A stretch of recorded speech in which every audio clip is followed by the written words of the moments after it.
नमस्ते बच्चों, कैसे हैं आप सभी। उम्मीद करता हूँ आप घर पे अच्छे होंगे और मन लगा के पढ़ाई कर रहे होंगे। इस चित्र को देख के आप समझ गए होंगे कि आज मैं आपको किस चीज़ के बारे में बताने जा रहा हूँ। जी हाँ, आप बिल्कुल ठीक समझे। ह्यूमन डाइजेस्टिव सिस्टम यानी मानव पाचन तंत्र। आज मैं आपको ह्यूमन डाइजेस्टिव सिस्टम यानी मानव पाचन तंत्र के मुख्य जो भाग होते हैं उनसे आपका परिचय करवाऊँगा। उसके क्या फंक्शंस होते हैं, वो कैसे काम करते हैं, इसके बारे में मैं एक अलग से वीडियो बनाऊँगा। इस चित्र को देख के आपको लग रहा होगा कि ये तो हमने सर कई बार देखा है, इसमें नया क्या है। आज मानव पाचन तंत्र के विभिन्न हिस्सों को आप ठीक से समझ पाएँ, इसके लिए मैं आपके लिए एक अनोखी चीज़ लाया हूँ।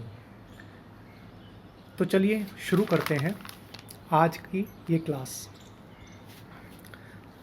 मानव पाचन तंत्र को बेहतर वे में आप समझ पाएँ, इसके लिए आज मैं आपको मानव पाचन तंत्र के 3D मॉडल के ज़रिए इसके मुख्य भाग समझाने की कोशिश करूँगा। मेरी कोशिश रहेगी कि आपको ये जानकारी इंग्लिश और हिंदी दोनों भाषाओं में दे सकूं, जिससे दोनों ही भाषाओं के बच्चे इससे लाभ उठा पाएँ। देखिए, मानव पाचन तंत्र का यह एक 3D मॉडल है। तो चलिए शुरू करते हैं और जानते हैं कि मानव पाचन तंत्र के मुख्य अंश क्या क्या हैं। देखिए, सबसे पहले आप सभी को पता है कि भोजन जो है वो हम ग्रहण करते हैं अपने मुंह से, और मुंह में क्या क्या खास चीज़ें होती हैं जो भोजन के पाचन में मदद करती हैं।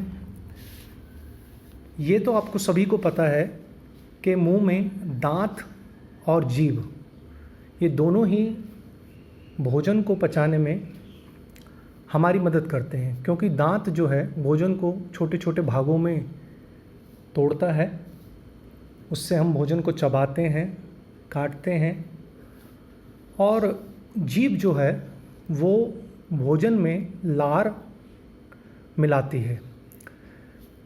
अब आप सोचेंगे कि लार कहाँ से आती है।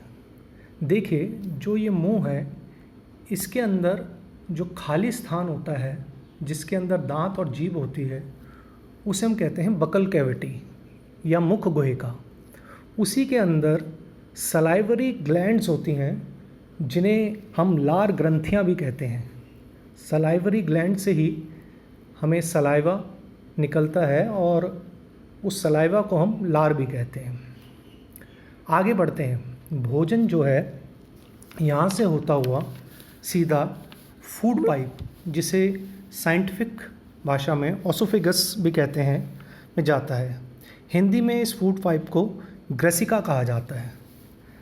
याद रखिए, भोजन मुंह से लेके और यहाँ एनस तक ये जो भाग है, इस भाग में जो भोजन होके गुजरता है, इस पूरे हिस्से को हम एलिमेंट्री कैनाल या डाइजेस्टिव ट्रैक्ट कहते हैं। हिंदी में हम इसे कहते हैं आहार नली।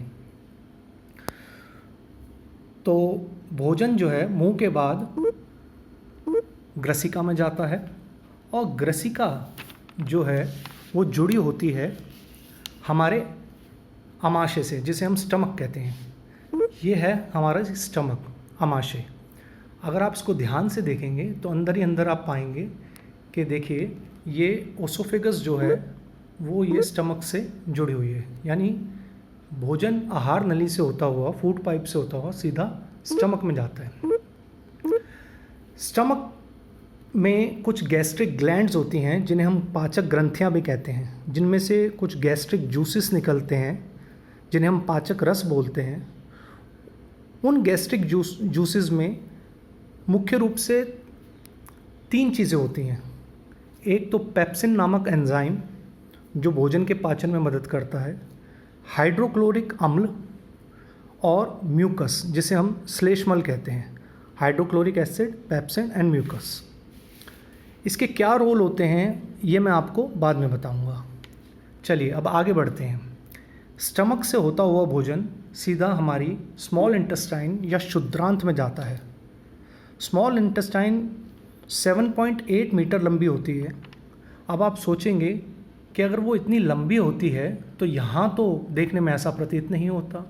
वह इसलिए कि ये हाईली कॉइल्ड होती है, अर्थात अत्यधिक रूप से कुंडलित होती है।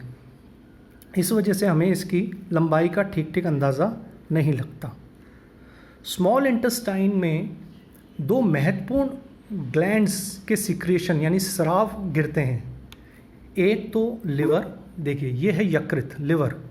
ये हमारे शरीर की सबसे बड़ी ग्रंथि या लार्जेस्ट ग्लैंड है। इसमें से एक बहुत महत्वपूर्ण तत्व बाइल, जिसे कि हम पित्त रस बोलते हैं, वह निकलता है और वो स्टोर होता है गॉल ब्लैडर में, जिसे कि हम पित्त की थैली, देखिए ये है गॉल ब्लैडर। यहाँ पर बाइल जूस स्टोर होता है। उसके बाद यहाँ से बाइल जूस सीधा स्मॉल इंटेस्टाइन यानी क्षुद्रांत में आता है और वह वसा के पाचन में महत्वपूर्ण भूमिका निभाता है, जिसके बारे में हम बाद में चर्चा करेंगे। इसके अलावा एक और इम्पॉर्टेंट ग्लैंड, एक महत्वपूर्ण ग्रंथि होती है जिसे हम पैंक्रियास कहते हैं। यह आपके आमाशय के ठीक नीचे, देखिए मैं आपको पीछे से दिखाता हूँ, ये है पैंक्रियास, जिसे हम अग्न्याशय भी बोलते हैं। ये इसके बिल्कुल ठीक नीचे स्थित होती है और इसमें से भी बहुत इम्पॉर्टेंट सिक्रेशंस निकलते हैं जिसे हम बोलते हैं पैंक्रियाटिक जूस, यानी कि अग्न्याशिक रस। ये पैंक्रियाटिक जूस में दो महत्वपूर्ण एंजाइम होते हैं, ट्रिप्सिन और लाइपेज, जो भोजन के पाचन में बहुत महत्वपूर्ण भूमिका निभाते हैं। इसके अलावा स्मॉल इंटेस्टाइन में इंटेस्टाइनल ग्लैंड भी होती है। इंटेस्टाइनल ग्लैंड, या हम उसे कह सकते हैं आंत्र ग्रंथि, जिसमें से इंटेस्टाइनल जूसेस निकलते हैं, जिसे हम आंत्र रस कहते हैं। ये भी भोजन के पाचन में महत्वपूर्ण भूमिका निभाते हैं। इसके अलावा स्मॉल इंटेस्टाइन में एक बहुत ही इम्पॉर्टेंट इसका एक पार्ट होता है जो मैं आपको दिखाने जा रहा हूँ, उसे हम बोलते हैं विली। देखिए मैं आपको दिखाता हूँ, ये है विली, फिंगर लाइक प्रोजेक्शंस। ये उंगलियों के तरीके के आवर्त होते हैं। इसे विली को हिंदी में दीर्घ रोम कहते हैं और ये खाने को अवशोषित करने में यानी एब्जॉर्ब करने में, खून में मिलाने में, पचे हुए खाने को बहुत मदद करती है। इसके बारे में भी मैं आपसे अगले वीडियो में चर्चा करूँगा। चलिए अब आगे बढ़ते हैं। छोटी आंत यानी स्मॉल इंटेस्टाइन से जो पचा हुआ भोजन है वो एब्जॉर्ब होता है और उसके बाद भी भोजन का वह हिस्सा जो अपचित रह जाता है वो जाता है लार्ज इंटेस्टाइन में। देखिए ये है लार्ज इंटेस्टाइन, जिसे हम बृहदांत्र या बड़ी आंत भी कहते हैं। यहाँ पर भोजन जो अपचित भोजन होता है उसमें से जल और कुछ लवणों का अवशोषण यानी कि एब्जॉर्प्शन होता है। इसके बाद भोजन जो है वो जाता है यहाँ, ये है रेक्टम, इसको हिंदी में मलाशय भी कहते हैं। जो अपचित पदार्थ या फीकल मैटर जो हमारे शरीर के लिए काम का नहीं होता, जिसे हम मल कहते हैं, वो यहाँ मलाशय में, रेक्टम में जमा हो जाता है और समय समय पर ये जो भाग है जिसे हम एनस कहते हैं यानी कि गुदा द्वार, इस एनस के द्वारा हमारे शरीर से बाहर हो जाता है। तो आपने देखा ये थे मानव पाचन तंत्र के कुछ महत्वपूर्ण भाग। इससे पहले कि आप पाचन की पूरी प्रक्रिया को समझें, आपको इसे समझना बहुत ज़रूरी है।